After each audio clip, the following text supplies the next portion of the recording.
Un mēs arī pajautājām mūsu sekotājiem. Tiešām mēs saņēmām ļoti daudz atsauksmes par Rīgas nama pārvaldnieka darbu un par to, ka cilvēki jau ir izmisuši, jo viņiem neatbild neviens.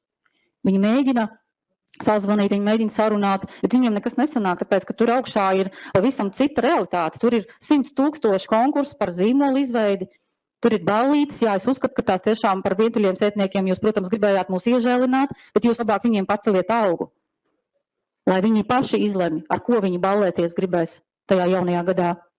Runājot par tiem pašiem līgumiem, jā, mums bija nepieciešams patērētāju tiesību aizsardzības centrs un Langas kungs, lai līdz jums aizklauvētos, un es saprotu, ka viņš joprojām līdz jums nav aizklauvējies.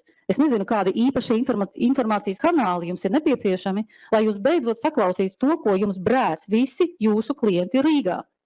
Jūs nevarat piedāvāt šādus apsaimniekošanas līgumus, par kuriem jau ir izteikušies patērētāju tiesību aizsardzības centra juristi.